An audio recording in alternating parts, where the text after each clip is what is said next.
Welcome to Manhwa Recaps, spoilers ahead, watch out, and take care. Huge shout out and special thanks to the channel members. The manhwa starts by taking us to a frozen wasteland, explaining how a white monster lives there.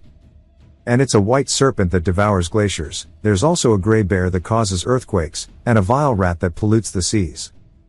But an emperor who returned alive from the white wasteland once said the most dangerous thing there aren't the beasts at all.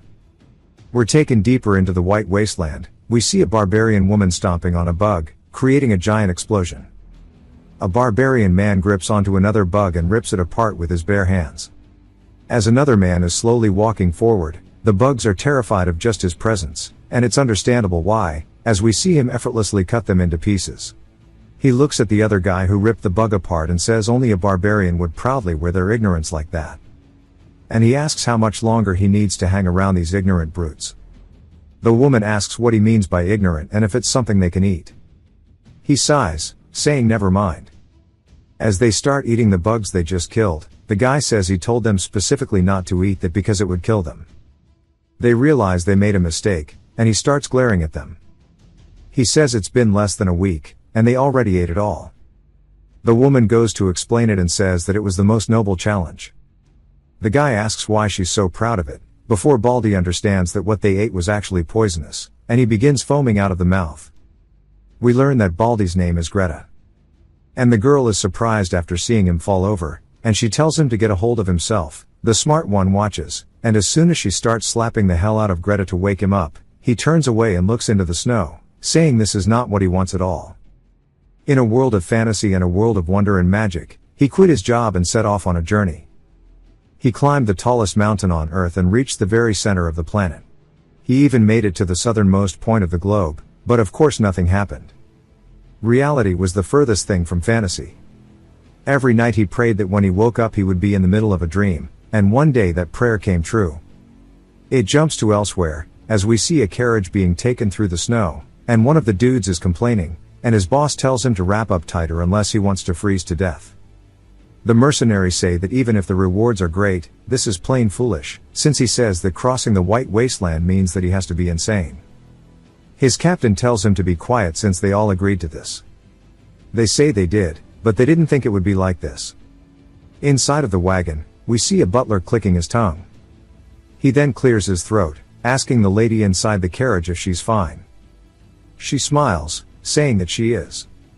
Her name is Mylena of the Akasha family. Outside, the mercenaries are complaining about how they're going to freeze to death, and the butler says this is rude of them, but Mylena says that he shouldn't be too harsh, since they're the ones who willingly escort them through this wasteland, and that they should bring them inside as they look like they're going to freeze to death. As the snow continues to pour, the butler says no, and that she already knows what dwells in these wastelands. She says that she knows of the monsters and explains that a long time ago an emperor who wanted to claim the entire world set his sights on conquering this white wasteland. He led countless warriors and soldiers, and even entered the wasteland himself, and years later, just as the empire had collapsed and faded from memory, the emperor had returned. He had lost all his men, returning alone and broken. He looked decades older and spoke like someone who had lost his mind. He said there were monsters in the wasteland, but the most dangerous thing wasn't the monsters, rather it was all of the barbarians, as this is where they live freely. The butler says that it's probably just a legend, and Mylena says the emperor's words held weight, and many of the monsters he described were later confirmed to exist.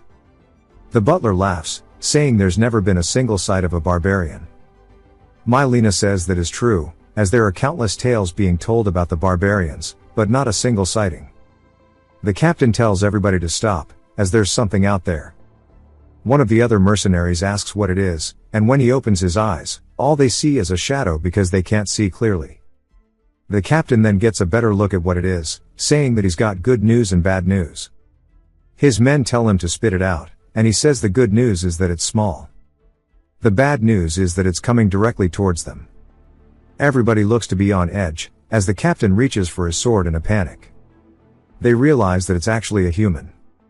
As they get a better look at his white hair, and the fact that he's barely wearing clothing, they now understand what they're facing, and they all freeze up at the sight of a barbarian.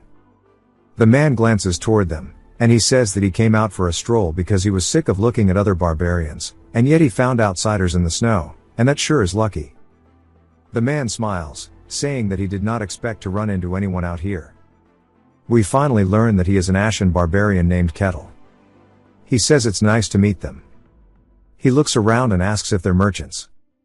They say they are, and he says that he takes them to their hired guards. The captain says that's right, and Kettle says that he suggests they turn back, though he doubts they will. The captain freezes up, and Kettle realizes that someone must be in the carriage. Mylena is nervously sitting inside the carriage. And the captain is still scared, and Kettle offers his services to them. They're all confused, and he asks if he was too unclear, and that he's offering to help them cross the wasteland. The captain says that a barbarian from the legends is asking to join them, and if this is really all he wants. Asking if he's really not hostile. Kettle says if he were, they'd already be dead. Realizing that he's right, the captain turns and knocks on the carriage, asking if she heard that. Mylena says that she did. And the butler asks what's going on. The captain says that the barbarian wants to be a mercenary, asking what she wants to do about it. Mylena thinks about it, asking if they fought him if they could win. The captain says he personally would not recommend it, as he can tell the dude is a beast. Mylena then hesitates, but says that they can do it, and that they will accept his offer. The captain says okay, and he turns back, telling Kettle that she has agreed. Kettle smiles, saying that is some great news. They're still scared of him, and he starts slowly approaching them. The captain asks what he wants, and Kettle tells him to relax, as they're just the hired help, and he needs to speak to the one in charge face to face. The captain says that if he tries anything, and Kettle says he already knows, that he'll regret it. And he starts walking past him. One of the mercenaries asks if it's really okay to let them meet. The captain says that the employer already gave her consent, but they're still very uneasy about it, saying that they should try stopping him. The captain asks how the hell they plan to do that, and they should not be ridiculous. Even though Butler is freaking out, asking what she has done, and Mylena tells him to calm down. Kettle then knocks on the carriage, asking if he can enter. Poor Butler is having a heart attack, and Mylena audibly gulps before saying come in. Kettle begins smiling. Now inside the carriage, the butler is cramped while Kettle looks comfortable. He says that he needs the butler to calm down because he has no intention of harming him. The butler is freaking out, saying that he shouldn't lie to him, and Mylena is just in awe that a barbarian from legend is standing before her. She says that it's a pleasure to meet him. Kettle says the pleasure is his, and that it's surprisingly warm here. Even for an indoor space, it must be difficult to maintain this level of warmth with all the snow outside. She says that it's taken care of with magic. Kettle says that he's really excited to see magic, especially when it comes to this world. She just wonders what that means, and he says as they may know, this place is dangerous. The chances of them passing through here safely with those mercenaries are slim to none, and that's why he will protect their lives. But he has one condition that they must follow. They look a bit worried, and Mylena asks what it is that he desires. He says that he wants knowledge of the world outside of these snow fields, and that the information they possess is all that he wants. She finds that a bit of a surprise, and Kettle says surely it's not a bad deal for her. She doesn't even know if she has a choice in the matter or not, and says that she understands. Kettle says that's good, asking for her name, and she introduces herself giving her full government ID. Kettle introduces himself, saying that he looks forward to working with her. He has always yearned for a fantasy world, and when he opened his eyes one day, he found himself as a barbarian in a snow field. There was no time to figure out why. All that existed here was terrible freezing cold, and endlessly strong monsters. To survive, he led the tribe in the snow field, hunting and desperately holding on. He doesn't even know how much time has passed. For countless years, he has strived relentlessly to escape this snow field. However, every single time he'd get to the border, he'd run into a magical barrier, and his quest is incomplete, and he cannot leave the snow field until it's completed. He was unable to leave due to this, and just when he was about to give up on everything, although he has no idea why they would willingly come to such a god-forsaken place, people would occasionally visit from outside. That's when he realized that the world outside the snow field was the world of magic and fantasy he had so longed for. His own fantasy world. From that point on, he began to move beyond mere survival, and act in earnest. He followed his quest, and we see him on quest 295 to kill a giant lizard. He trampled monsters and completed every quest given to him, in order to leave with a single-minded determination to get out. As long as he is stuck in this damn snow field, the information he can get from outsiders is incredibly precious. But most of the humans he's met so far have either panicked and drawn their blades, or have gone half mad, such as the Emperor.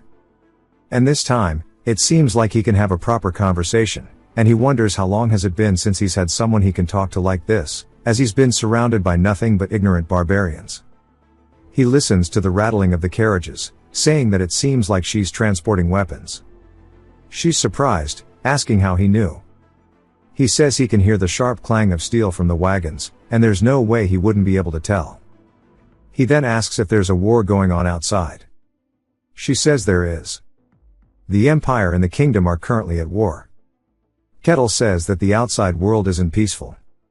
She says it's not.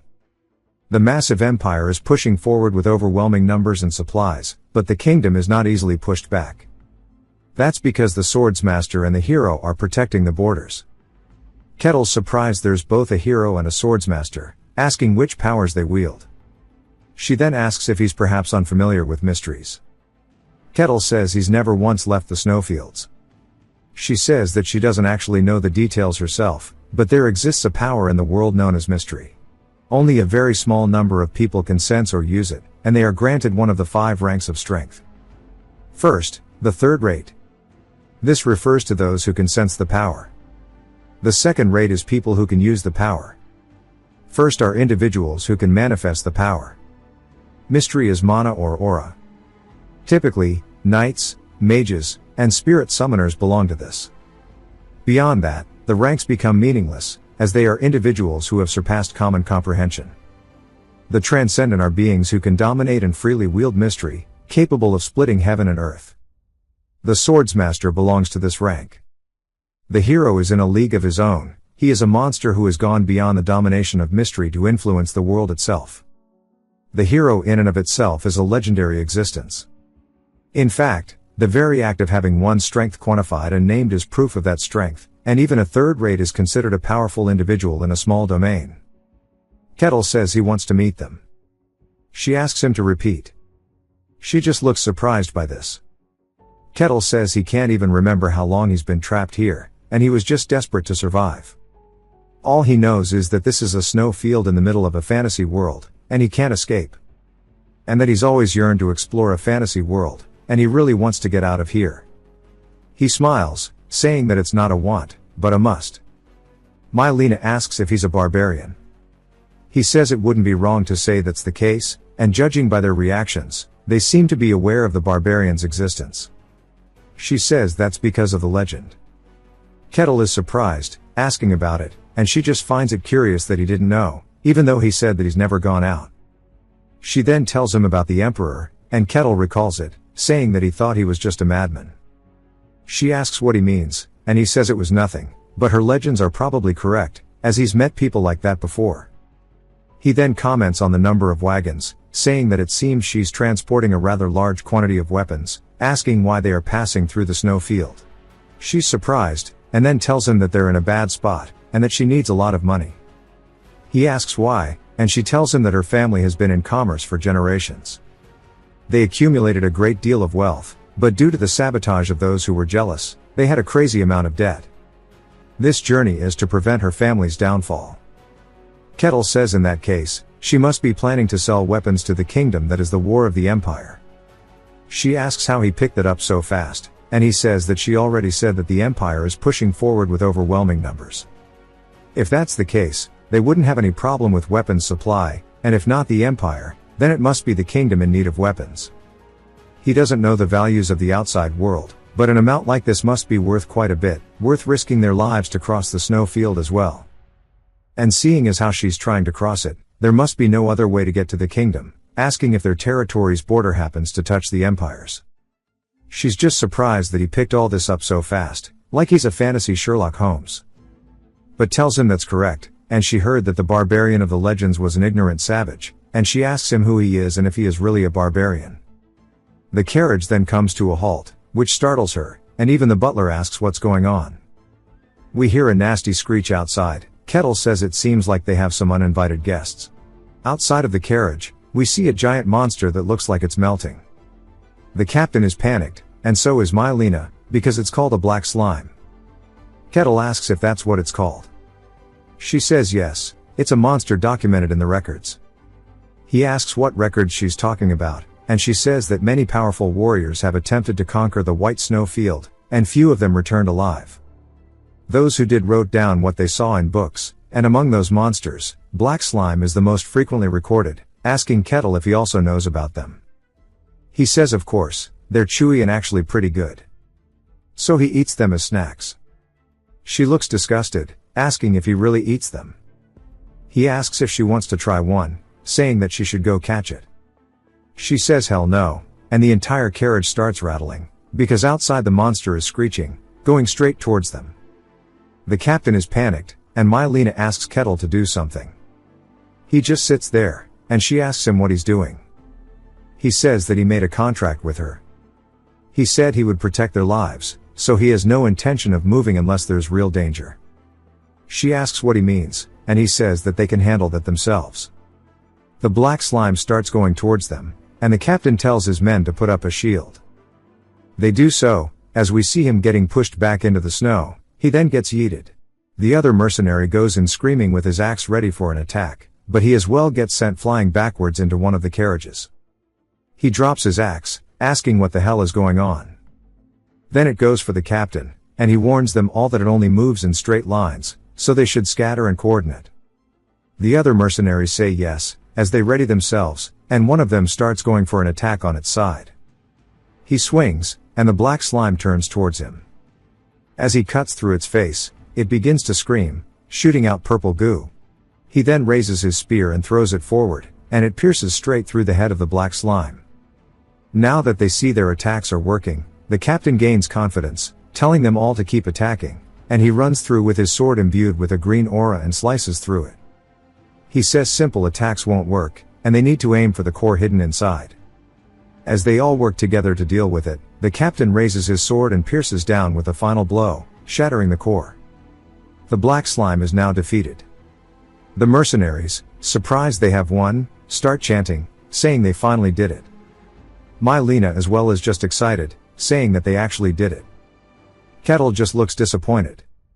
They continue their trek, and they had to stop because of a giant wolf. The mercenaries start attacking, aiming for its throat in unison. They're actually managing to hold their own as we see them cut through its neck, causing it to bleed out. The mercenaries then say that the snow field is not as rumored after all, and that the rumors are just exaggerated. The captain warns them not to let their guards down, as they are not even halfway through yet. One of the mercenaries then wonders if that barbarian is even strong after all, as it's just a legend of the emperor, just like this wasteland. He might just be the bottom of the food chain in this snow field, and he's starting to think he's just leeching off of them.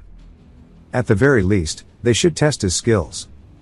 There's then a knock on the carriage, and Mylena wonders what it is. Kettle stares out, and one of the mercenaries speaks up, saying that he needs to tell Mylena something. It turns out that they just want her permission. As mercenaries, they have a contract with her, so it's only natural they need to guarantee her safety. She says that she's grateful that they accepted the job, as everybody else ran away after hearing. The mercenaries say that there is one thing they can't accept. The barbarian hasn't fought even once. She tries to explain, and he asks if he's allowed to test whether Kettle truly deserves special treatment. She wonders what kind of test he's talking about and looks towards the captain anxiously. He says that he tried to stop them, but they wouldn't listen. Kettle smiles, asking if they really want to test his skills, saying he doesn't mind, but it's not possible right now. They ask what he means, and he tells them that they have guests ahead of them. They ask what nonsense he's talking about. And we hear a monster saying that the frail mortals outside have arrived, and that he's going to enjoy this rare delicacy today. The mercenaries all look scared and turn up, seeing a giant serpent, asking the humans to bark for him and struggle all day like that will be seasoning for it. Freaky snake, average Valorant player. Mylena starts screaming as she covers her ears. The mercenaries as well brace themselves, because the winds are harsh and cold. Kettle says this is enough, these people are his guest, and he tells the snake to go back. The snake asks why he's here and if he's forgotten the laws of the snowfields, if he strays far from his tribe's territory. Kettle cuts it off, saying that's none of his concern. The snake tells him not to be ridiculous, as it starts to form a giant blizzard tornado, warning him that he is the snake. Kettle says he needs to be taught a lesson, and then he rears back his fist and punches the snake straight in its gut. The shockwave it produces is hella powerful, as it starts sending snow flying. Even the snake looks extremely pained. There's a giant blue explosion that ensues, and the mercenaries are doing their best not to fall over due to the pressure. A follow-up explosion, and now Mylena and the butler are at risk of being swept up into it. The snake is slumped on the ground, and Kettle says that it's the type that only listens after a beating. Mylena calls out to him, and Kettle says that he's going to finish cleaning up here, and it won't take too long. Kettle then stomps the floor and starts running forward full speed. I guess the snake isn't dead, as he rears back his fist, and we see another giant explosion. Mylena looks absolutely impressed, and some time later, the mercenaries are saying that they have committed a sin worthy of death, begging for their lives to be spared.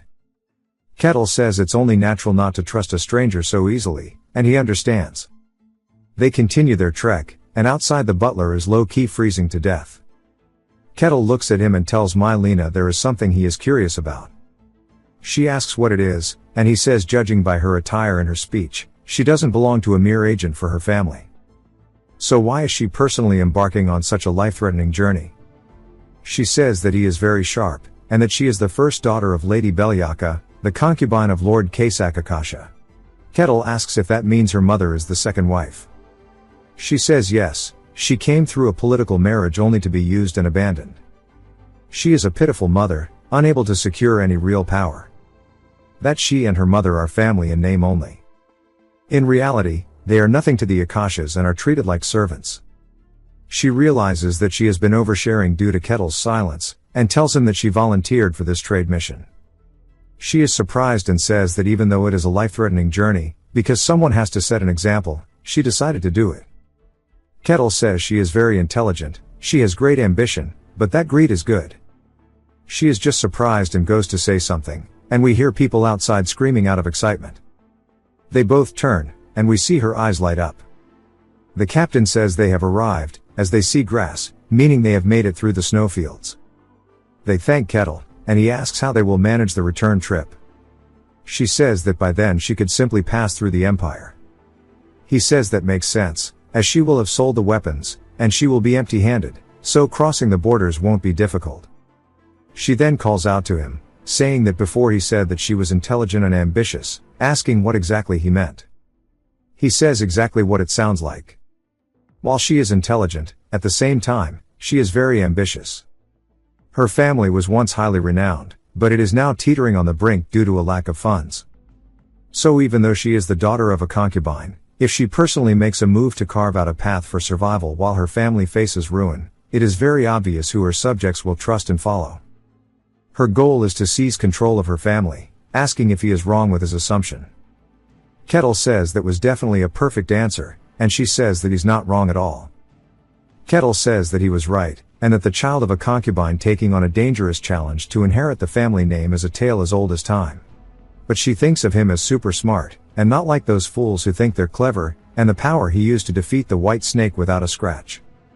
If she were to become his, it would be different, and she asks if he's ever considered leaving the fields, and if he would like to join her. He says he'll decline for now, as he still has something to take care of. She looks defeated, but realizes that it might not be over, and grabs onto something, handing him a pendant, asking if he'll accept it. And if by some chance he comes to the outside world and looks for her family, to show them this. He says that if it's a gift, he will gladly accept it. She then thanks him and hopes they will meet again one day. He says same, and they drive off into the forest. We then get a time skip of 5 years. And finally, all conditions have been met. He has completed 784 quests, and he may now leave the snowfields. So it's finally time for him to explore the fantasy world he's been longing for, and he looks really excited. He starts smelling his surroundings, saying it's everything he's missed, the smell of grass, flowing water, everything he couldn't smell in the frozen wasteland is so nice.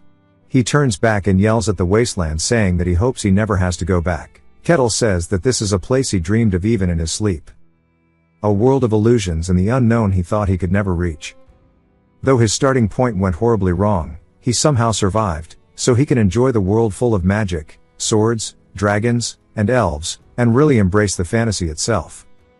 Without that desire, he would have died a long time ago. The snowy plains was a hell he couldn't survive with a mere will to live. He spots some glowing lights off in the distance, saying that must be a village, and finally he'll meet some civilized people. He tried to talk to his fellow barbarians, who sleep in snow holes, about the need for shelter. But they'd blankly stare at him, not understanding a thing he said, and he really misses human villages. He wonders what to say for the first greeting, and if he'll go with hello or ask about the world. Whatever it is, he has decided to be gentlemanly. As he gets closer and closer, we see the trees look really unique.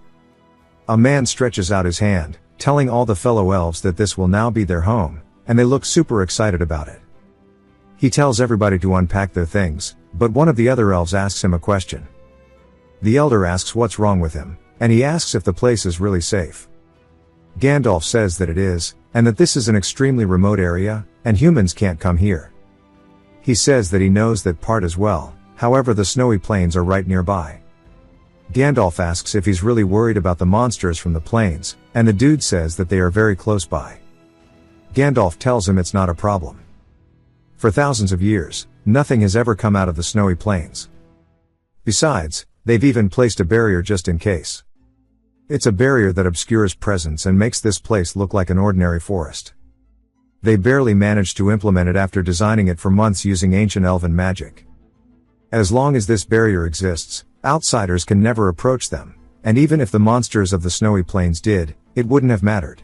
As Kettle puts his hand through the barrier, we see it rip, and he says that he feels like he just tore something, wondering what that was, and also how far he has to go to see the village.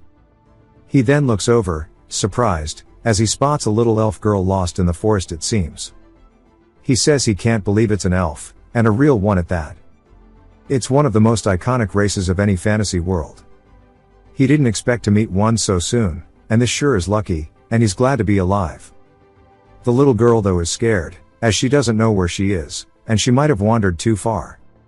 She then notices a shadow looming over her, and her face is filled with horror as Kettle greets her with a very scary hello. She freezes up instantly, and then starts to faint. But before she falls to the ground, Kettle catches her and wonders what's wrong. He says that he hasn't even had a proper conversation, and she's suddenly fainted, and since it's come to this, he wonders if he should take the child to the village. Depending on the mythology, elves are generally a gentle race aligned with order and good. If he returns the child, maybe he'll be welcomed as a kind person. He wonders what it would feel like to be welcomed by elves, and he smiles, saying that he's looking forward to it, as he picks her up and looks off towards where he needs to go.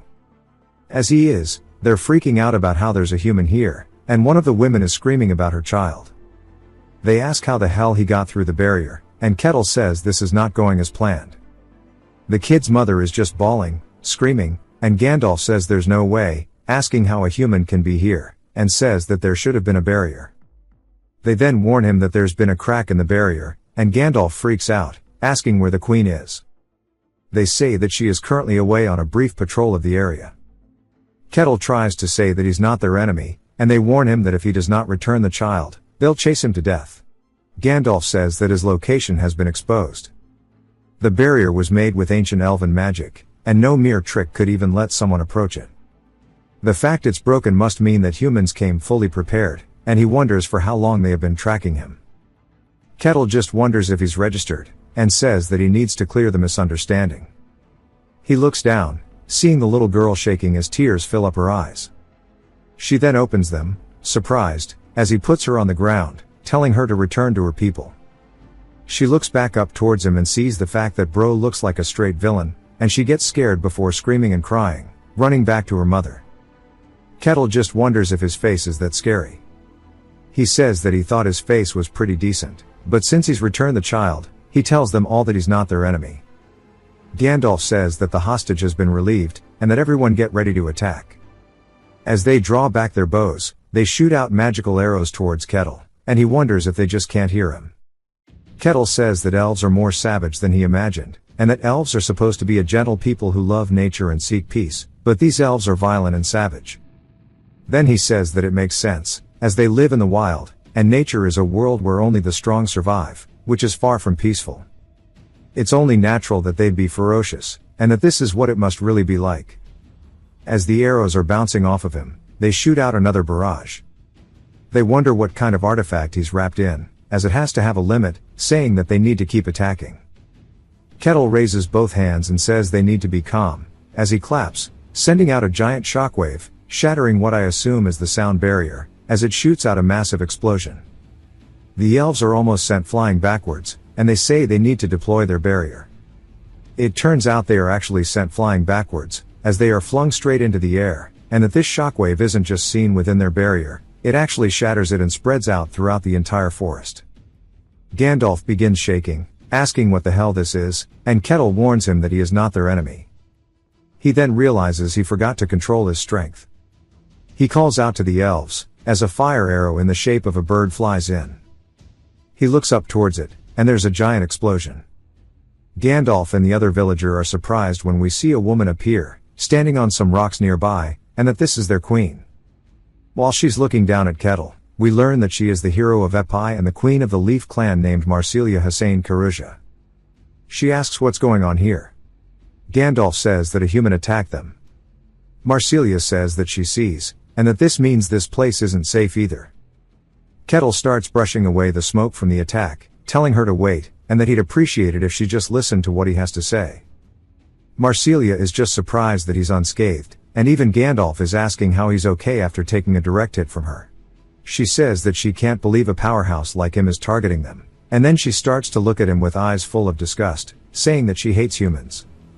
She draws her bow back, telling him that she is the queen of the Leaf clan, and she draws it back fully now, saying that she will make him pay the price for his greed of seeking them out. Kettle wonders if they can't understand him, saying that they're obviously communicating in the same language, and wonders if he's just being ignored, or perhaps the relationship between humans and elves is just that bad. He says there's nothing to be done about it. The only thing he learned back in the snow plains was that people only listen once you land a hit. She starts combining the elements on this attack, and once it's fully prepared, she releases it, and it starts flying through the air hella quick, and forms a giant water dragon as it flies towards Kettle. He rears back his fist, and swings forward, coming straight into contact with it, but it's not just that, as he starts to destroy it, and his own attack shoots up all the way through, directly back towards Marsilia. Kettle realizes he once more forgot to control his strength, as all we do is hear her screaming after the attack lands. She's now laying on the ground, and speechless. Kettle wonders if he just made things worse, and she just looks terrified. She says that she understood from that one clash that he's powerful, at least above the level of a transcendent, and wonders why someone that strong would be here. She tells everybody to run away immediately. They start calling out for her, and she yells, saying that everybody needs to flee now.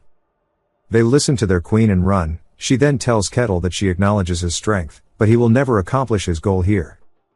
He says that he was just trying to talk, and he can't believe things have gone this sideways. She then closes her eyes, and starts to speak her mantra, as we see a red aura swirling in her hands. She then opens her eyes, and we see a giant fireball floating above her. As something is starting to form within it, we see a bull named Piego. Kettle is just super excited, saying that he can't believe he's witnessed a summon already, and that the creatures in the snow plains were grotesque and bizarre. There were a few that looked like something out of a fantasy, but most were just hideous. But this creature before him is a bull with horns of blazing fire, and since this is a spirit, it really is letting him feel the fantasy world of life. Marsilia tells Piego to annihilate the enemy before him. Piego says that it's just as he thought, contracts aren't worth the trouble, and this is nothing but a hassle. He is the highest grade fire spirit. She tells him to be quiet. We learn that Piego is a being that embodies the pure flame. The stronger a spirit, the more ancient it is, and thus the greater its pride. With her power, she can barely summon it, but she just managed to secure a contract with the help of another tribe. She never thought she'd have to use it in this circumstance, and tells Piego to fulfill his contract. Piego asks if he just needs to kill the human before him, and then looks over and begins sweating nervously, and asks if that's even a human, as Kettle is staring at him evilly.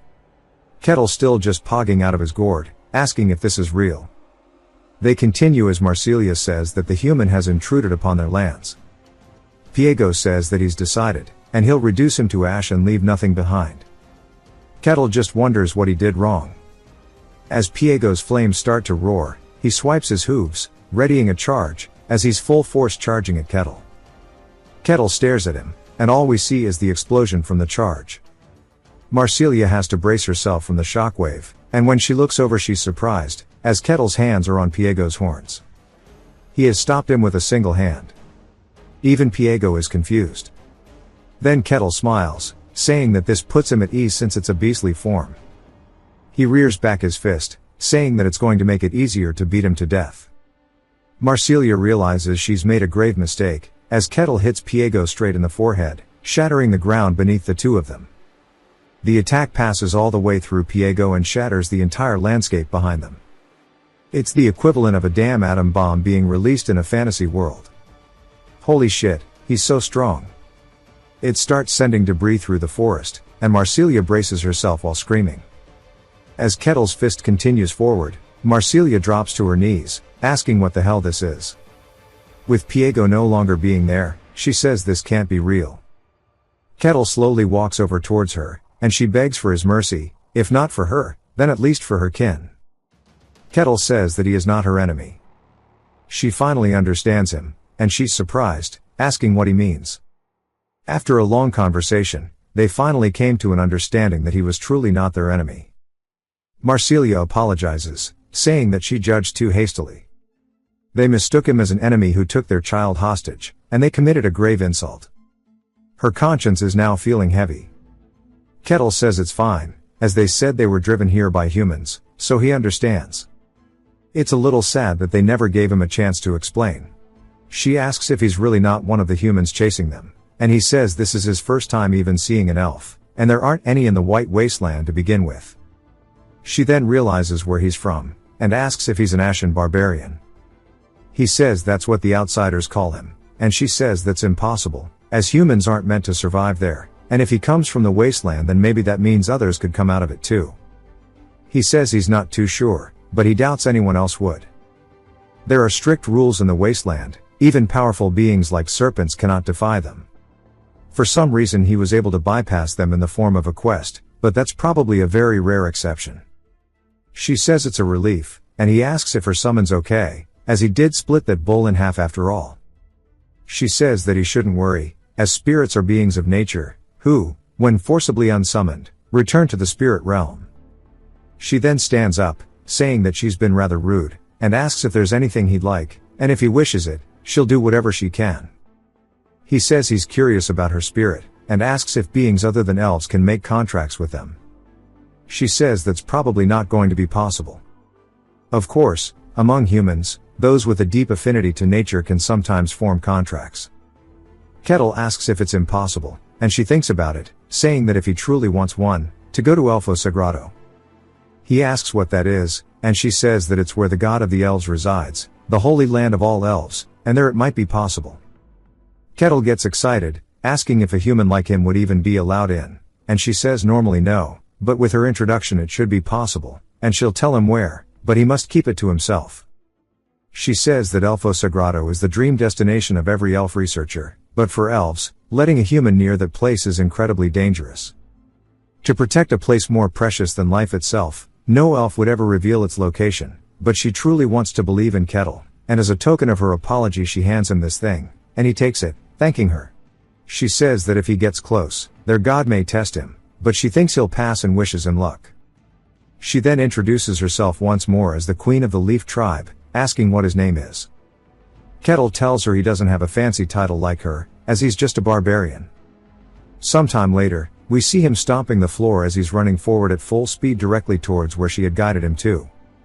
As he's going through the forest incredibly fast, he's producing loud ass shockwave after loud ass shockwave. We see a guard in a nearby city wondering what's going on, and they don't know exactly what it is, but there's something approaching. This is on the border of the Varkan territory, the kingdom of Chent. The head guard tells everybody to get ready for a fight.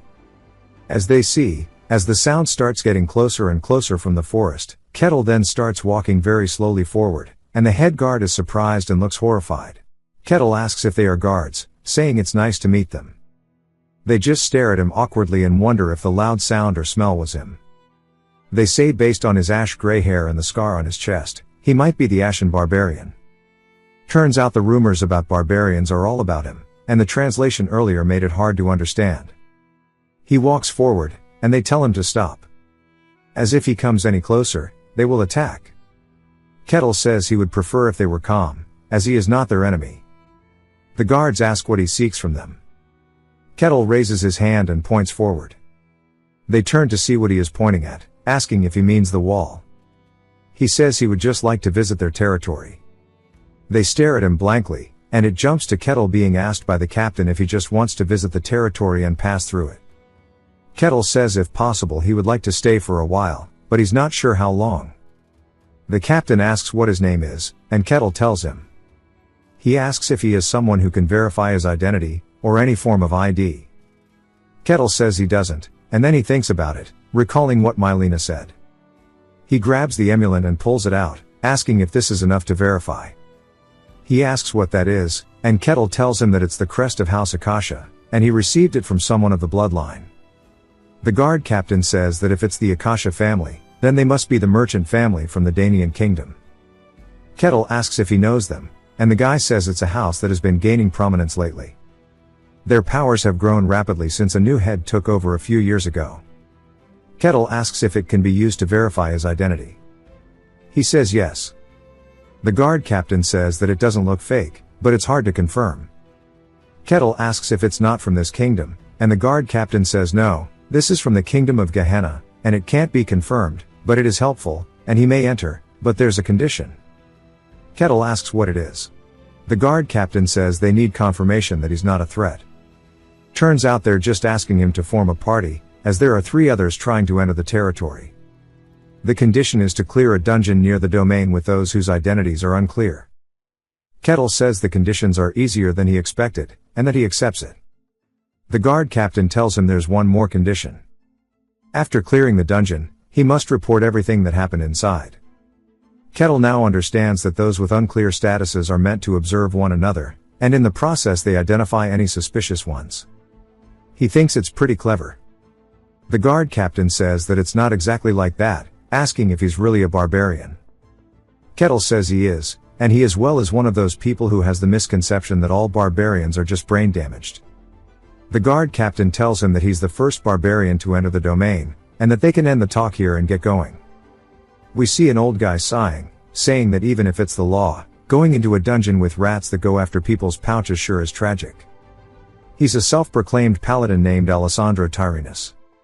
The other guy he's going with is a rogue named Cossin Hark, asking why he's picking a fight, and if he's mad because a thief scammed him and stole his fortune. Alessandro asks how dare a petty thief insult a paladin, and Cossin laughs at the fact he called himself a paladin, saying there's no way they dress this poorly, and they wouldn't be here in the first place.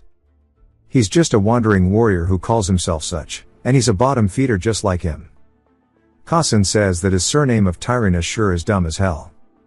Alessandro draws his blade, yelling at him, and Cossin says that he's ready to scrap, and there's no way that ragged armor will protect him, as we see poison at the tip of his blade. Alessandro tightens the grip on his, and as their swords start scraping with one another, we hear a woman asking if they could stop. They both do, looking over at her as she sighs.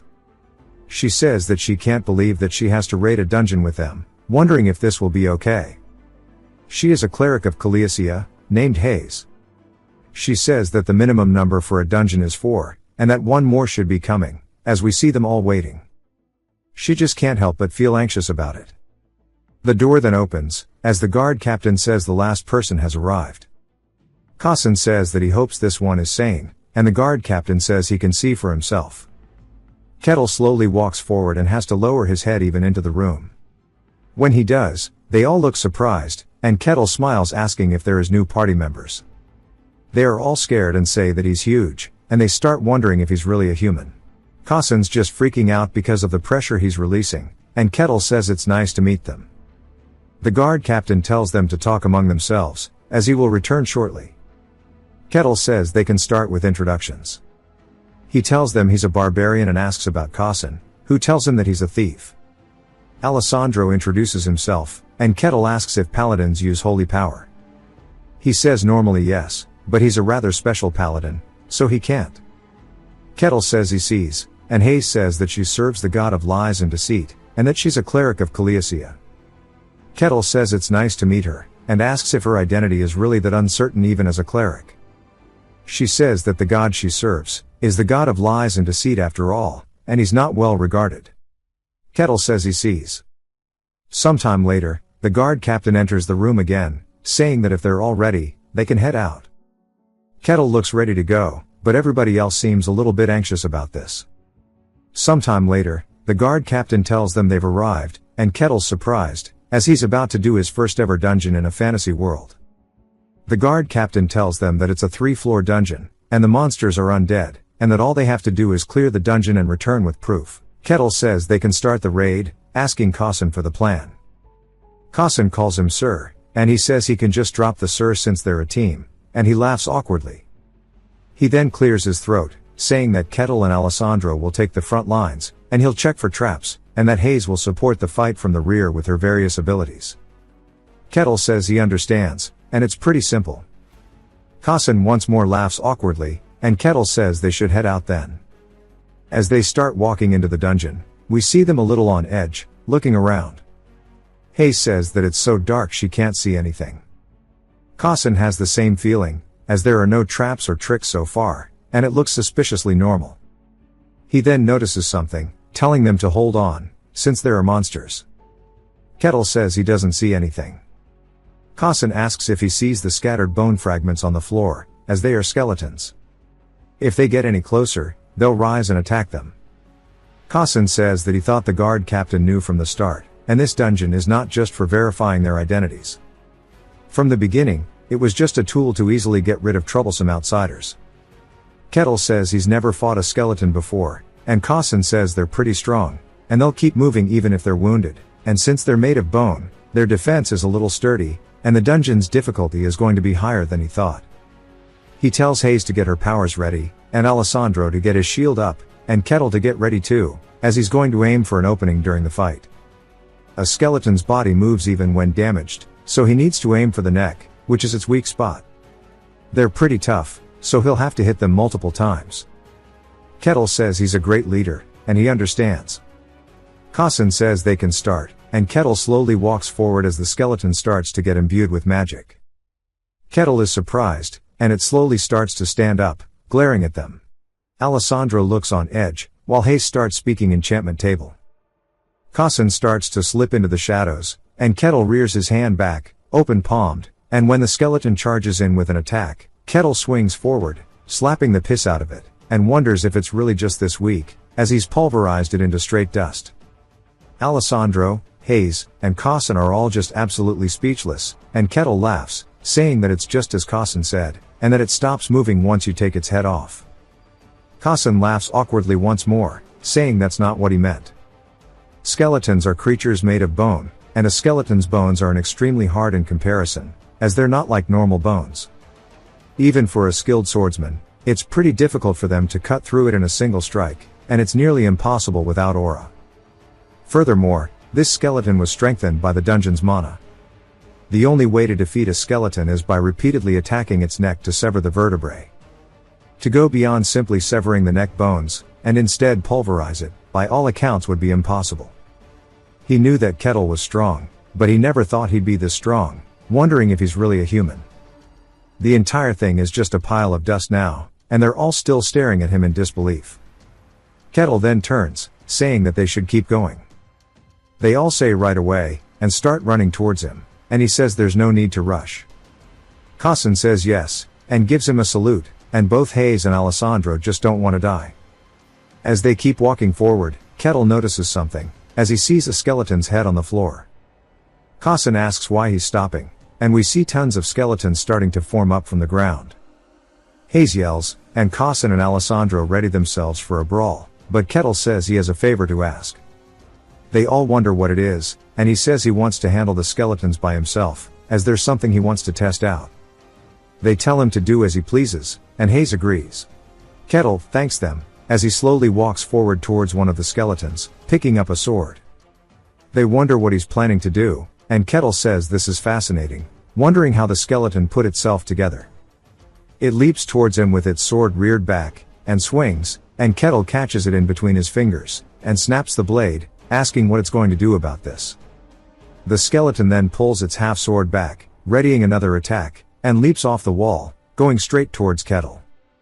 As it swings down towards him, Kettle steps just enough where it cuts some of his hair, and looks super excited, asking what it'll do now, as he grabs onto its wrist, pulverizing it into dust, and we see its hand drop to the floor. The skeleton looks down at it, confused, and then glares back up at him, before it kicks the sword up and starts twirling it in the air, before it catches it with its left hand. Kettle is just so amused, saying that it knows how to switch to its offhand. The skeleton charges in, this time with a reverse grip, and Kettle grabs onto its wrist once more, and pulls its arm off. The skeleton starts to fall backwards and stumbles, but catches its balance as it comes in for a follow-up attack, using its broken wrist straight for Kettle. Kettle catches it, and breaks it once more, saying that this thing is actually pretty smart, and Hayes just looks horrified that he's toying with it. Even Alessandro and Cossin do. As to their eyes, Kettle is playing with it, and in reality, he's just fascinated. Kettle starts whacking at it, and Cossin looks terrified. The skeleton skull falls to the ground, and Kettle glares at it, saying that it can't move with only its head. As he raises his foot, he stomps it, saying this sure is amusing. He then asks if he's kept them waiting long, apologizing for the delay. Cossin says not at all, telling him to take his time, and Kettle thanks him. We then see him over another pile of dust, and he tells them that he's ready to head out once more. They all say yes sir, and follow him closely behind. He then comes to a stop, and Cossin says that this is where they need to go, as it leads to the second floor. They start heading down the stairs, and Cossin lets out a sigh, saying that it would be best if they took a brief rest. Kettle looks up at them, and thinks about it, saying that would indeed be for the best, and Cossin thanks him before bowing. We see Kettle sitting there, and they rest but they all just look super awkward. He says that he has something to ask in regards to this dungeon. Hayes asks what it is. Kettle says it's embarrassing, but his knowledge on dungeons is very insufficient. Hayes tells him that it's a virtue to have a desire to learn, and she's not terribly knowledgeable herself, but she can help. Kettle says he's grateful, and she wonders what it is that he's curious about. Kettle says that this dungeon is located rather close to the territory, and wonders if there are no issues with the dungeon and the monsters within. Hayes says generally, monsters don't venture outside the dungeon, although there are exceptions. Cases like that are identified and dealt with beforehand. Cossin clears his throat, saying that dungeons are a natural phenomenon. Sometimes they appear as caves, and other times as towers. The majority of dungeons manifest near densely populated areas. Kettle says that it makes sense now why it's here. Hayes tells him when a dungeon manifests, the local lord assesses the danger level, and then outsiders like themselves, mercenaries, or guards are dispatched to clear it. Kettle says that's interesting, asking if they do not manifest inside the territory. Hayes says that's correct, and they always appear at a distance. Kettle says he sees, and asks if there is a reward for successful conquest of the dungeons. Hayes says that's correct, and there's usually a boss on the final floor, and they will receive various rewards for defeating it. For a dungeon this size, the reward should be quite substantial. Kettle laughs, saying it's just like a game. She asks what he means, and he says that he was talking to himself. He has one more thing that he is curious about, and they tell him to ask. Kettle asks who it is that makes the dungeons. Hayes is confused, asking what he means. As dungeons occur naturally, no one creates them. Kettle says there are too many oddities for that to be the case. First, they manifest near populated areas, as if demanding to be explored. They appear near settlements, tempting people with treasure. For a natural phenomenon, it feels far too deliberate. Hayes says that, now that he mentions it, it does make a lot of sense. That was such a given, she never even thought to question it. Even Cossin says he never considered it, or even doubted it. It was simply the natural order. They wonder how a barbarian is questioning the very truth of their world, as barbarians by all accounts are ignorant and savage people. All beings devoid of blood and tears. That much is known by everyone in the world, but if they go based off everything they know, then they can't say that this man is a typical barbarian. Kettle says it sure is interesting, and Cossin snaps out of his thoughts. Kettle asks everyone if they have rested enough. They all sit up, saying yes. Kettle says that if they are ready, then they can depart once more. Hayes says yes, and they start heading out. As they get deeper into the second floor, Kettle notices something, as there's a chest on the ground, asking what it is. Cossin says that it's a treasure chest, one of the rewards of the maze, and he may have it, provided he can unlock it. But while that's easy for him to say, a chest of this quality, they would need a master rogue with proven lockpicking skills. A better rogue of that caliber wouldn't be in this dungeon. So they'll have to abandon the chest. Kettle asks Cossin to unlock it, and Cossin wonders why the hell he's asking him to do it. Kettle says that it's a treasure chest, and he is a rogue. Cossin says that is true, and before he can finish a sentence, Kettle says that it is the role of the rogue to handle treasure chests, therefore he is asking him to do it. Cossin says that he's not wrong, but there is a problem. If he could actually do that, he wouldn't be in this situation to begin with. A bottom feeder like him, who isn't even acknowledged by the guild, has no business knowing how to pick locks, but he can't just tell him the truth, because Kettle's face looks so excited, and if he's honest, it will instantly turn into disappointment. He starts having a bad mental image of Kettle, calling him pathetic, and he recalls how he turned those skeletons into dust, and doesn't want to end up like them. He's crying internally, but outside, he says that he'll give it a shot, and laughs awkwardly. We then see him trying, and he says that if he fails this, he's not going to get out of here alive, and Kettle says he finds this very curious. Cossin tells himself to remember the skills he saw while working as a porter for the others. It's not coming to his head, but he lights the fire, saying that he's going to have to risk his life and remember this. Bro's bloodline depends on this. Cossin then notices something, and Kettle sees him shaking, wondering what's up. Cossin cries tears of joy, saying that it's opened. I actually like this guy. Hayes as well is excited, saying that she heard that only skilled thieves can unlock treasure chests. But to see it, he's truly amazing. Kettle says that's very impressive, and Cossin says that it definitely seemed impossible, wondering how it happened. He says that he's always prided himself on doing his best to live, but at this moment, for the first time in his life, he began to question his best, wondering if he was really living his best life in the past. Kettle asks how much value the stuff inside has. Hayes says that with this much, a regular family could live comfortably for about a month, and they could live quite luxuriously. Kettle laughs, asking if that's really the case, telling Cossin to take care of the rewards. Cossin says yes sir. He grabs a chalice out of the chest and looks down at it, completely enamored. Kettle calls out to him, causing him to freak out and scream. Kettle asks if he needs help, and Cossin doesn't say anything, so it makes Kettle wonder if he's hurt, but Cossin says that he didn't do anything, leaving the three of them confused. Sometime later, as they're walking through the dungeon, we see Cossin carrying a sack full of goodies. Kettle tells everybody to stop, as there are skeletons, and they're looking at them up ahead. From the bones, there are 4. Kettle says he'll handle 3 of them. They all realize what this means, and he says that he'll leave the last one to them. Cossin says this is going to be a real battle, and Alessandro and Hayes are ready as well. Kettle walks forward, and as the skeletons start to wake up, Cossin says that whenever he sees it, the sight of bones being assembled gives him chills. As they're now starting to stand up, we see all 4 of them, and Kettle tells everybody to get ready. We see a golden aura enveloping all 3 of them from Hayes' buff.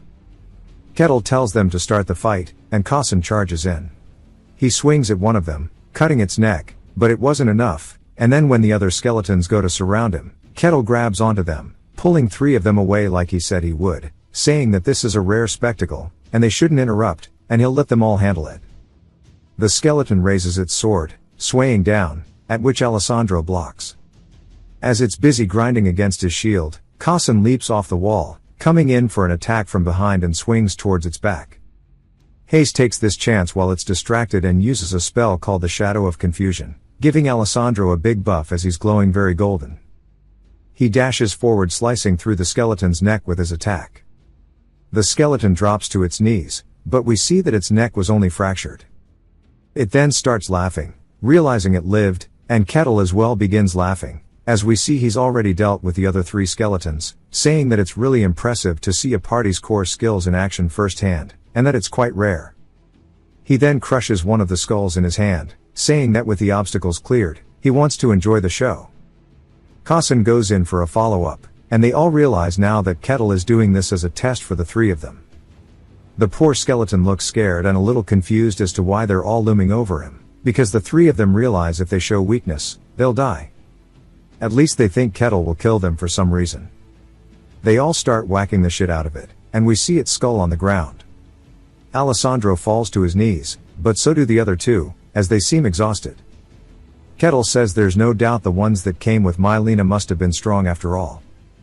They get to the third floor, and there are even more skeletons. The number has increased, but with Kettle leading the front, they were able to proceed without difficulty. And finally, as everybody looks extremely locked in, they have made it to the deepest part of the dungeon now. They stand before a skeleton and a throne, and we learn that it's called a skeleton knight. Hayes says there's no way there's something like this here, and Kettle asks if it's different from the others they faced. They tell him that it's strong. Hayes says that a skeleton knight is a skeleton wielding a longsword and a shield. Unless it's a knight-level fighter, they had no chance of winning, and this is a monster they can't handle. Kettle asks what happens if they can't clear this and decide to retreat. Hayes says in that case, a confirmation will be requested from the territory, and if it's a reasonable decision, it'll be processed without an issue. Kettle smiles, and Hayes is confused on why he's walking forward. Kettle says that beating it is a reasonable decision, as the skeleton knight begins to awaken. The skeleton knight is now standing up, and Kettle says that a skeleton that maintains its form is very interesting. It then lowers down into its stance, and Hayes realizes this, telling them to watch out, as she puts up a barrier blocking its very wide-range attack. Her barrier begins to crack, and her face looks visibly strained as we see it shatter through her barrier. Alessandro then holds his shield up, blocking the attack for all of them, and it causes him to fall to the floor. Kettle seems curious, and Alessandro asks if it really had that much power in a single blow, and that this thing is way too strong for them. It starts glaring at Kettle and charging straight towards him. As it gets closer and closer to Kettle, he hits it in the chest with a single blow, absolutely deleting its torso and turning it into dust as well, as it falls to the ground. Again, all three of them are just sitting there in disbelief, and Kettle wipes the dust off his hands, asking if that's really all it was. We see all three of them are a little tense. Kettle then spots a chest, calling out to Causin, who wonders what he wants. Kettle asks if he can unlock it, and Causin says that's impossible. It is a high-level lock on it, and he doesn't have the skill to open it. Kettle says that's a shame, and Causin says that's a pity, they'll need to leave it. Before he can finish his sentence though, Kettle's already walked up, punching the chest. We see Kettle actually shatter the chest open. I don't even know why they're getting surprised at this point. Kettle says the rewards are certainly better this way, telling Causin to take care of it again. Causin says yes, and he can't believe that he smashed a treasure chest open, as it's unheard of. But if he could just break it, why the hell did he ask him to unlock it? I wonder the same thing. We then see a bright light as they're starting to exit the dungeon. It then starts to make a rumbling sound. Kettle asks what's going on, and when they turn around, we see it close behind them. Causin says that if you clear a dungeon perfectly, it disappears, and it seems like there wasn't a secret room. Kettle asks if they really exist, and Causin says yes, though there's not many. Kettle laughs, saying that sounds fun, and Causin just wonders what kind of psycho he is. We then head back to the guard captain, who says that there's no way they cleared it this fast. He then clears his throat, asking how it was, and Kettle says it was satisfying. He says if that's so, then he will proceed with the entry procedure, telling them all to follow one by one. Hayes says there weren't any major issues. The guard captain asks her if she thinks it's acceptable for a barbarian to stay in. She says that it should be fine. He can tell that she's trailing off the conversation a bit when Kettle is the subject. The entry procedure isn't just about clearing a dungeon. The true purpose is to use the process to weed out any bad elements. Causin says that he doesn't seem like the type to cause trouble. The guard captain says that while Kettle possesses monstrous strength, he did not bring any harm to his party, and he's very different from a typical barbarian. Kettle says Causin was excellent, and he disarmed traps and even opened a lock on a treasure chest. Alessandro was also a reliable warrior on the front line. The same goes for Hayes. Her prayers were a great aid in their battle. The guard captain asks if that's really the case, and says this is unusual. As when they force people to party, They don't say nice things about one another, then hands them their rewards. Often, the guards will take some of the dungeon clearing award, but he really doesn't feel like testing Kettle. Kettle tells them they can all divide it fairly, and they all tell him that they're fine and they don't want any. Kettle says why, as they all worked as a party together, so it must be shared fairly, and they can't refuse it. They agree, and he says they can go for a drink to celebrate, asking if they want to go to the pub. As they start heading toward the gate, Kettle is super excited while the other three aren't. The guard captain says that for a barbarian to defeat a skeleton knight in a single blow, he is hellishly strong. He's at least knight level or higher, but he was clearly not a typical barbarian. While he is a barbarian of legend, he is an alien existence. He realizes what he must do, telling the other guards that he has to go see the Lord, and he's going to leave them on their watch. He heads to the Lord's estate, and there's a knock on the door. The Lord says to enter, and the guard captain does so. The Lord asks what he wants. We are introduced to Luke Varkin, the Lord of this land. The guard captain says that the first captain is reporting to the Lord that a barbarian has appeared in their domain. Luke asks if he granted him permission. The first captain says that he judged that it wouldn't be a major issue. Luke asks what the problem is then. The first captain says that he's strong enough to be a problem. Luke asks how strong. He says that he took down a skeleton knight in a single blow. Luke looks genuinely surprised, as it is a monster that no one below the level of a knight can face, and he defeated it in a single strike. And that barbarians are simple, ignorant beings who solve everything through the logic of strength, asking if he's saying he's a first rate. The captain says that's a high probability. Luke asks what the possibility of him being stronger is, and he says that he cannot deny it. That's probably what the case is. Luke says to think a warrior of that caliber, and a barbarian of that, would be here is going to be an incredible headache.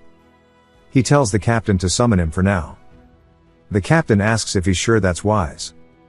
Luke says the very presence of such a powerful individual roaming the territory is a source of instability. It would put his mind at ease to see him with his own eyes. The captain warns him that it could be dangerous. And Luke says that fear not, as he is his knight here beside him. The captain looks genuinely surprised that he didn't even notice him, and Luke asks what his thoughts are. His knight says that he may possess some power, but he's just a barbarian, an ignorant brute with no intelligence. Before his swordsmanship, taught directly by the great sword master, he will be nothing. Luke nods his head, telling the captain to summon the barbarian, as he will speak with him himself. Back at the pub, Kettle is devouring all the food he can, while the other three just watch and are a little disgusted by how he eats like a pig. Kettle slams his ale on the table, saying this is delicious, and he loves the atmosphere. He also likes how quiet it is, and that it's his treat, so they can eat as much as they like. They laugh awkwardly, and Kettle asks Alessandro if he's a paladin. Alessandro says that's right, and Kettle asks what kind of divine power he uses, as they didn't see him use any while they were clearing the dungeon. Alessandro says that he's still in training, so his power hasn't awakened, and Kettle says that's a shame, as he wanted to see it. Alessandro awkwardly clears his throat, and then Kettle asks Hayes about her god, asking if there's a temple nearby. She says there isn't, and her god is not generally a very welcome deity, as again she is the god of lies and deceit, and she is shunned and cast out by the masses. She then gets a little nervous, but decides to do it, asking Kettle just how strong he is. Cossin and Alessandro are surprised. Kettle is very innocent, and says in terms of his rank, that it has not been long since he left home, so he's very curious, and he wonders how strong a skeleton knight is. They say that he needs to at least be a second rate to face one, and a first rate warrior could defeat it like he did. He asks if that's really considered second rate, and then the waiter comes over nervously, saying that it's time for their shop to close, and Kettle apologizes, saying that they'll get going. He asks if everyone has plans or schedule, and they all instantly say they do, and they're hella busy, so they can't do anything with them. Kettle says that's a pity, as he supposes this is where they part ways, and he hopes to see them again. Of course, not a single one of them want to see him again, because they're scared. And then he finds a nice inn and lays down, saying this is the first time he's laid in a bed since coming here. It's a relief he can afford a room without any issues, thanks to the dungeon reward. And compared to the snowy plains, this is a paradise. Since waking up there, it took a long time for him to set foot in civilized lands, and he wonders what to do now, as he wants to experience and feel more things, and he wants to have a real adventure. The sacred ground of the elves, the magic tower, the royal capital, things in every fantasy world, and he can't wait to see them. As he falls asleep, we see the sun shining brightly through his window, and he wakes up in bed. He wipes the drool off his face, as there's a knock on the door. The first captain apologizes for waking him up, and Kettle asks what he wants. He clears his throat, saying that the Lord wishes to see him in person. Kettle says that for the Lord of the territory to want to meet him sure is surprising, but he's down as hell, and he asks if they should just go now. And if that's the case, he'll grab his clothes real quick before they leave. The captain just wonders if this is really the right guy, as he's going along with it so easily. They make their way through the city, and Kettle's looking around, saying that when he first entered it was nighttime, so he only got a rough look. But now seeing it in the daytime, it sure is interesting. He smiles, saying that this is all so cool, and it's just like out of a game. The captain just wonders what he's doing, and not much time is left, and he wants to go the back way so they don't keep sightseeing. They finally make it there, and the captain says he brought the barbarian.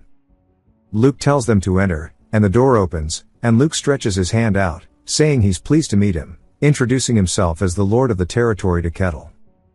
Kettle says it's good to meet him, calling him by his title, and he tells him that he is the barbarian Kettle, and he even does a respectful greeting.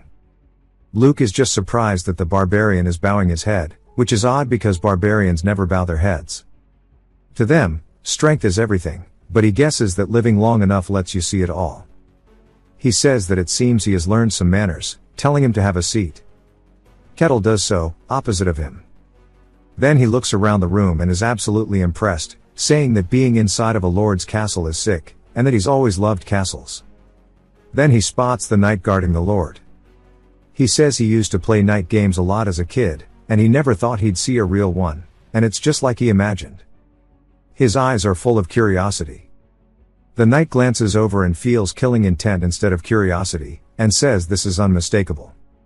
For him to reveal such bloodlust in the Lord's presence, he's going to have to deal with him. He calls him foolish, saying that he will not leave here alive. Luke tells him the reason he called him is simple, and there are a few things that he just wants to verify, and he'll let him go. Kettle tells him to go for it, asking what he wants to know. Luke asks where he came from, and Kettle says that's quite an important question to them. He comes from the coldest place in this world, from a world covered in white. They realize that he's talking about the white snowfield, and are both surprised as they realize he's the barbarian of legend, and that he is really standing before them. Luke says that his words are a little hard to believe, and Kettle says it was a miserable place. Whether they believe it or not is their choice. Luke then says he wants to rephrase the question, asking him how strong he is, as what matters is how dangerous Kettle's power is. Kettle says that's the wrong question, as he does not know the level of strength in this land. Luke says he sees, and glances up towards his knight, who understands what he wants. Luke asks if he would like to have a spar with his knight, and he'll reward him well for it. Kettle asks what would entail in the spar, and Luke says it's not a fight to the death, and he trusts he'll keep it within reason. Kettle laughs, saying that sounds good to him. Luke is surprised by his laughter. But to Kettle, for him to spar with a knight is going to be super cool. It's not just any knight, it's a fantasy world where knights wield mystical power and aura. It's a chance for him to see and feel such a figure's techniques up close, and he's so excited for it.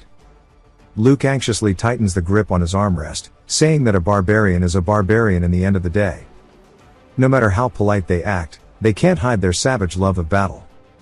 They're just terrified, or they're just freaked out by his laughter. They then head out to the Colosseum, and Luke is watching up above. As the knight and Kettle have their WWE stare down, Luke says that hopefully no blood is shed. The bell is rung, and the knight tells him to consider it an honor to witness his swordsmanship. Kettle says that he's super excited, and the knight is just angry that he's so relaxed, saying that he's going to show him just how overwhelming the difference in strength is, as he charges in, enveloping himself in a green aura. He asks Kettle what he's going to do. As he starts to raise his sword, we see it projecting 3 blades out as he's thrusting straight towards Kettle's head. Kettle asks why the hell there are 3 blades. Kettle wonders if it's an illusion, but then dodges all 3, saying that it's definitely not, and that all of the swords are real, and he wonders if this is what he calls his swordsmanship. The knight says that it's just as he thought. It seems like this is the best he can do, which is dodging his attacks. He supposes that's impressive in its own right, but he's seen enough. As he comes in with his attacks once more, Kettle raises his hand slowly before flicking his finger, breaking the knight's blade. The knight asks what the hell this is. As Kettle puts his hand on his chest, he then slowly clenches his fist, wrinkling his armor entirely, and then throws him, breaking his chest plate, causing him to spit up blood. Luke is surprised as his knight's hands hit the ground. We see that he actually shattered the wall that he landed into, and even destroyed the ground from sliding. Bro's ass might be raw now.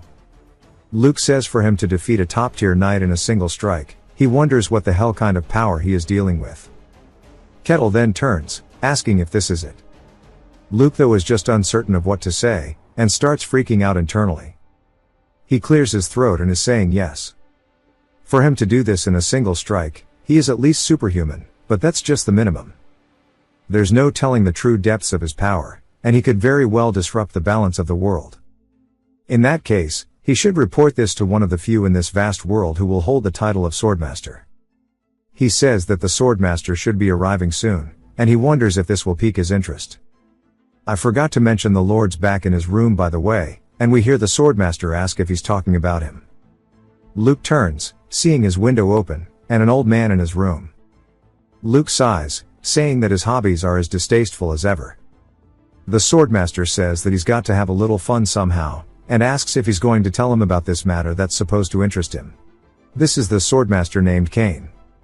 Luke raises himself out of his chair, saying that it's an honor to have him visit on such short notice. He greets him, calling him Lord Cain. Cain stares at him as Luke is still bowing. His knight then starts to wake up in the infirmary. We see even his shirt got ripped. The door opens, and Luke asks if he's feeling well. The knight says that he'll be fine in a few days and apologizes. Cain says that it is he who should be apologizing, as his foolish student was defeated by some no-name barbarian. Cain then looks at his wound, realizing that there's not even a scratch, saying that there's not any damage on him. He saw that the armor was shattered to pieces, and judging by the state of the armor, he wouldn't have been surprised if his student was dead. And yet, besides some torn clothes, his body is completely unharmed.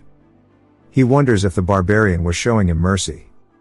Realizing this, he says that he's not just some mindless barbarian, he's someone who can control his power with great precision. Cain says that so far, he exceeds a knight's level so far that he can afford to show mercy, so he must be at least superhuman. Luke and the knight are both surprised by this, and Luke clears his throat, asking if this is rude of him, but asks how he is compared to Cain. Cain says that he may be quite strong, but in the end, he is still a swordmaster. Even if he can wield superhuman strength, he won't be a match for him. Luke laughs, saying that's right, but then Cain says that it doesn't seem like he used aura, and for him to command such power without one, that's impossible through normal means. And he wonders if this is just the power of a barbarian from the White Wasteland. Luke says at first, he didn't believe it, but he really must be the barbarian of legends. Cain thinks about it, and the story about how there is a legendary human said to exist in the White Wasteland, or perhaps it would be better to call him something different entirely, as he may be a monster in human form. Cain says that there's no way though, and Luke asks what he means. Cain says that if he were something else, he wouldn't have bothered showing mercy to a human, and he must be mistaken. And he wonders why someone from the White Wasteland would appear now of all times. Luke asks if there's something wrong, and Cain says it's nothing, it's a matter for another time. The Emperor honestly makes some very peculiar requests. Cain says that he doesn't need to worry about it, and Luke says he sees. Cain then asks if the barbarian is still here, and Luke tells him that he said he would be staying, so he assumes so. Cain then turns and says he's going to have to go meet him himself. Captain asks Kettle what his plan is now, and he says that he's not sure. We learn that the Lord has already given him his reward for the duel, and says that he won't interfere in what he does in this territory. Kettle says that he doesn't have anything specific planned, but it would be good if he had an official status, as he thinks entering dungeons every time he goes to a new territory would become a problem. The captain says if that's the case, one way is to have someone of high status act as his sponsor and vouch for his identity. Or the other thing, Kettle asks what the other option is, and he tells him to become a mercenary. If he builds a track record as a mercenary and earns the guild's recognition, his status can be officially acknowledged. But unless a mercenary reaches a certain status, they're basically just errand boys. I think that's the captain when he was a mercenary. He says that with his strength, the sponsor would be the easier route, but Kettle is just surprised there's a way like that. As a mercenary, is someone who accepts requests to hunt monsters. It's the ultimate fantasy dream, and in that case, he'd ask where he has to go to become one. The captain tells him that there's a guild hall, and Kettle says he would appreciate it if he could show him the way.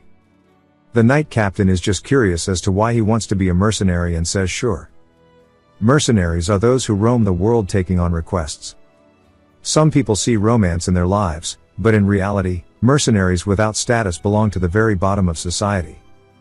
Even mercenaries of some scale often die trying to clear unidentified dungeons, and they're merely fodder for all kinds of dirty work. That's why the lower tier of mercenary society is filthy, disgraceful, and noisy. As inside the mercenary guild hall, we see somebody get smacked in the face as he falls to the floor. He gets back up, asking the other dude if he wants to scrap, and the dude tells him to bring it on. The other people are just watching, and they start making bets. And there's a woman at the receptionist just sighing as it's still happening. Her coworker calls out to her, asking how the new recruits are today, and we learn that the girl's name is Rosa, and she says that it's terrible, and they're all just weirdos. One's some lunatic claiming to be a paladin, the others are rogue, and the nun looks alright, but because of who she serves, no one trusts her either. And she just seems defeated. Her coworker says that's disappointing, and Rosa says that there's not a single decent person coming through, and that these muscle-headed mercs keep picking fights all day, and if only a cool, handsome prince on a white horse would appear and rescue her from this desk job. The door then opens, and she gets hopeful and looks up, spotting Kettle, and he asks if this is the guild hall. The guy stops fighting, and everybody looks over, asking if a barbarian really just entered the mercenary guild. Kettle is just excited to be there. He says that he's come to become a mercenary, and Rosa asks why he wants to become one, and she's very scared. He says there are several reasons, but he heard that working as a mercenary can get his status recognized. She says that's true, but in order for a mercenary to have their status recognized, he'll need to build up a lot of accomplishments, asking if he's okay with that. He says he is, and she says that she'll register him as a mercenary for 5 copper coins, asking for his name and age. Kettle tells her his name, but says that he's not sure for his age. She says that she'll just put down something reasonable then, and then hands him his registration and his mercenary badge, and it represents his status, so he can't lose it. Kettle looks down at it, and then picks it up, all excited, like a kid at Christmas. He asks what kind of jobs are available, and if he can take one on right away. She asks if he means requests, as they don't call them jobs, and that these are the ones he can currently take on. He asks if this is really all there is after looking at it, as it's just things like herb gathering, basement cleaning, sewer cleaning, street cleaning, and night patrol. She says that since he's an F-rank mercenary, these are the only ones he can do, and she hears that barbarians are proud, and she's scared that he might lash out, and that if he starts with simpler jobs and builds up his record, he'll eventually qualify for harder ones. He says that he'll take this one, and she wonders what it'll be, as he points to herb gathering. She asks if he's certain, and he says that this is the job, and he has no problem with it. He then asks where he has to gather them, and she says just outside the village, showing him an identification drawing of what they look like. He says that he'll head out now, and she says okay. She's just a little surprised by how chill he is, and then he leaves just like that. Her coworker is freaking out though. Kettle then heads into the woods, finding the herbs that look just like the drawing, and says that these herbs are good for wounds, but they look kind of strange. He takes off his shirt, and says that he's packed some UV protection gear, and it's time for him to begin his first job as a mercenary. About 1 hour later, he returns with a whole bag full of them, asking if this is enough, and she says that's a lot. She wonders if maybe he's a criminal mastermind here to destroy the herb field. She's then noticed something, saying they're in excellent condition, and most mercs just rip them out like savages, so their value drops significantly. He says that he may not look like it, but he's confident in his delicate touch. She says she understands, and thanks him for his hard work, giving him the reward for his request, which is 1 silver coin. It's enough to barely afford the cheapest meal, but still, It's the first money he's earned through honest work, and he's super excited about it. Turns out that he asked immediately for another request, and she can't believe how he's acting even though he's a barbarian. Kettle says the sun is still high, so he'd like to get as much work done as he can, and she wonders why he looks so happy, and she says that she thinks this new guy's a weirdo too. If you've watched till the end, comment, basketball, to let me know. Subscribe for more videos like this, leave a like or a comment to help the channel out. Thanks for watching.